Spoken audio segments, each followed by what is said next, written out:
Gojo vs Toji is absolute cinema in the manga, and I know the anime just recently animated the fight, and that will also have its own video. But the fight itself in the manga starts at the end of chapter 70 when Gojo stops using his limitless technique and gets stabbed through the chest by Toji. It carries on to chapter 71 with chapter 72 concluding their first round fight with Toji as the winner. The second round of the fight starts again from chapter 74 with the conclusion of the second round and the winner of the overall battle being Gojo when he used Hollow Purple for the first time, which ended Toji's reign of assassination. Gojo, after initially getting stabbed through the chest in chapter 70, reassures Geto that he's fine, limiting the damage the sword did to Gojo, but obviously Gojo was lying through his teeth. You can see him throughout chapter 71 that he is sweating, and I mean seriously sweating. So of course the surprise attack Toji did to Gojo did more damage than we think. But what I liked about the first round fight is that even though Gojo is clearly injured, he is still the overwhelming favorite to win the fight, even more so when it was revealed that Toji doesn't have any cursed energy. I don't know about you guys, but after seeing that Toji doesn't have any cursed energy, it just felt like the writing was on the wall. Even though Toji is the villain of this arc, when he went toe to toe against Gojo, it felt like he was the good guy fighting off against the big overpowered final boss of the series. Toji was the major underdog here, even though he is the villain, but it's because he is up against the strongest sorcerer in the world. That is why we see him as the underdog here, and I can't lie, just for this fight alone, I was rooting for Toji. Sometimes you want to see an upset and see the underdog win, and I genuinely wanted to see how he would counter Gojo's limitless technique. And it turns out that the only weakness Gojo has is that he can't sense Toji because Toji doesn't have any cursed energy. So it was like Gojo was fighting off against a ghost. Gojo tried his best using his infinity to send Toji flying countless times, but the guy has so much grit and determination that he keeps coming back for more. Gojo even used his azure glow to crush the surrounding area so that Toji wouldn't use the buildings to bounce back and launch a counterattack, or to even hide like the boogeyman that he is. Toji then used the fly heads to distract Gojo and made him overthink. Gojo believed that he was just using this technique as a distraction so that he can go and kill Rico, but no. Toji ended up stabbing Gojo using the inverted spear of heaven, which forcefully stops the usage of curse technique. Now, at that time, this was a good strategy by Toji, because if he did run away at this point to go and kill Rico, Gojo would have caught up to him, and then Toji would have had to face off against both Geto and Gojo, and that's basically game over for Toji. But I don't think that's why Toji stabbed up Gojo at the end of this chapter and in chapter 72 because of that. I truly believe Toji wanted to kill Gojo there and then because he is the strongest sorcerer in the world. Beginning of chapter 71, when he saw Gojo as a kid, and Gojo immediately noticed that Toji, who is known as the master assassin and sorcerer killer of the Jujutsu Kaisen world, was standing behind him. Even Toji himself said that was the first and last time someone noticed that he was standing behind them. So him already having that title as the sorcerer killer and seeing how strong Gojo was even as a kid, where it was stated that his birth tipped the balance of power back into the Jujutsu sorcerer's side against the cursed spirits, all have me believing that him killing Gojo is just as big as a trophy as him killing the Star Plasma vessel. The second round fight was just sheer domination by the Honored One. And remember how I said that in the first round fight, it felt like Gojo was the big evil final boss? Well, in this second round fight, Gojo fully went nuts. Even in the panel where Gojo returned and made that surprise entrance against Toji, you had that famous panel of Gojo saying, "Yo, long time no see," and mate, Gojo looks like an absolute maniac. He truly acted like he was the villain. Hell, if you just started reading from this panel, you would think he was the villain. Even the way he was speaking didn't make any sense, even for Gojo, who is known as the crazy one out of the friendship group of Gojo, Geto, and Shoko. The panel I find hilarious, and it's in the official Viz translation as well. It's the panel in chapter 74 where both Gojo and Toji had their epic battle face-off ready. Toji saying the battle's just beginning, whilst Gojo in the next panel saying, "What? Is that right? Maybe you're right. Oh, you're so right." I couldn't stop laughing. Gojo is fully unhinged. You would think he was on something. That's how crazy he became.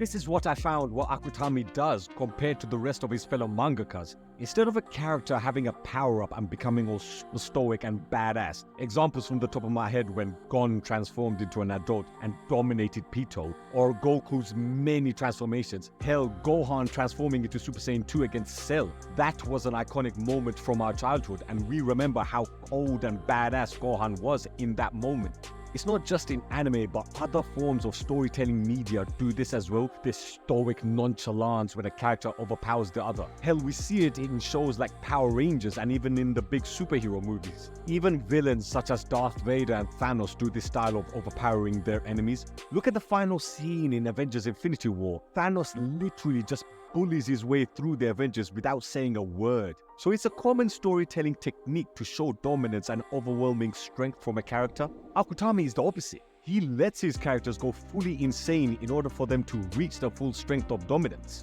He did it with Megumi when Megumi used Chimera Shadow Garden for the first time in episode 23. And again, that feeling just letting yourself go fully insane in order to reach your pinnacle of strength is what he did there and is doing now with Gojo here. Toji thinks he can still put up a fight, but we all knew when we saw Gojo saying, "Yo," this fight was over.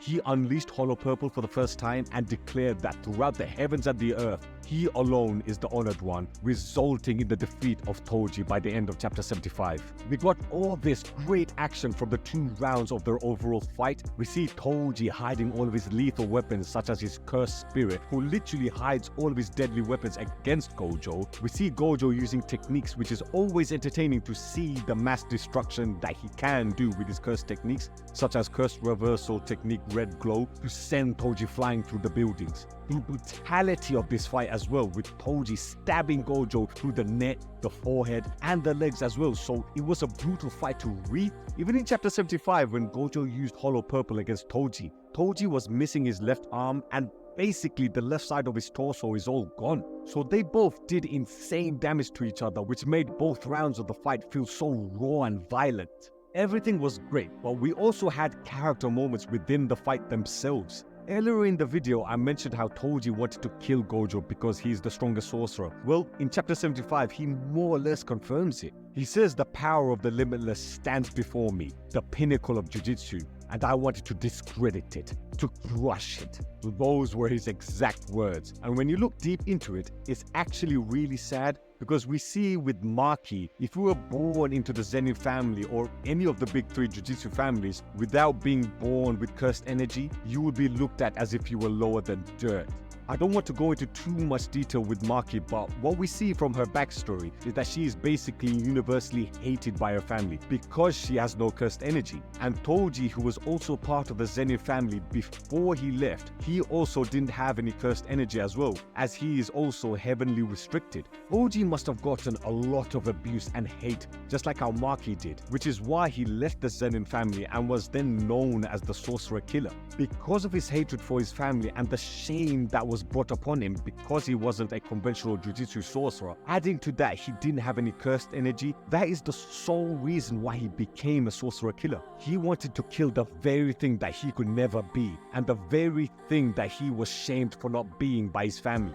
When the opportunity came to kill the strongest sorcerer in the world, that would have been the biggest triumph ever. Toji could have been like Maki and still be a Jujutsu sorcerer without having any cursed energy. You fellow manga readers know very well that Koji could easily handle fights against the cursed spirits. That would be nothing for him, but he didn't. He still ended up being known as the Sorcerer Killer. Maybe very deep down, being a bounty hunter that not only was an assassin against both Jujutsu sorcerers and non-sorcerers was a way for Toji to try and reassure himself that he was worth something after years of abuse and torment from his family. And now we have his confrontation with Gojo, currently the strongest of Jujutsu society. Not only the strongest, but the honored one. So once again, Toji's shame, and you can even call it inferiority complex, appeared again. No matter how many sorcerers he had already killed, he never really felt worthy. He still thought of himself as inferior. So maybe Maybe if he took down the strongest, then surely that inferiority complex would finally disappear. But it's because of this reason that is why he lost. And the fact that he admitted because of this petty reason he lost, he actually did my job for me. But he then remembers his son and trusts Gojo that he would take care of him because if Gojo is looking after Megumi, then you know Megumi is in safe hands. I find it ironic that he trusts his killer with his son. It's probably because he knows how strong he is, and the fact that Gojo dominated him ensures him that no one can harm his son. Now with Gojo, we had that moment in chapter 75 where he apologizes to Riko, saying he doesn't feel angry that she's dead. This one sentence basically tells us that Gojo still lacks humanity. The fact that he went out of his way to protect her and would even fight against Master Tengen in order to ensure her safety, and he still doesn't feel angry that she's dead, just shows how much growth Gojo will need to do. And we do see it in season 1 where Gojo would threaten to kill the higher-ups because of the fact that they tried to get Yuji killed. This fight is probably the most important fight in the landscape of the Jujutsu Kaisen world. This fight truly established Gojo as the honored one for the modern age. The sorcerer killer Toji is now gone. It established that heavenly restricted users are also a major threat. And of course, the death of the Star Plasma Vessel. These are all major events going forward in the story, and it all stemmed from these two monsters battling it out. Not only was the fight so gripping to read through, but the hidden character depths established within the fight itself, especially for Toji, really captured the magnitude of this fight on both a grand storytelling perspective and on an emotional one. Hope you guys enjoyed this video. Make sure to comment and like the video if you enjoyed it. And of course, don't forget to subscribe to the Shaman Tribe.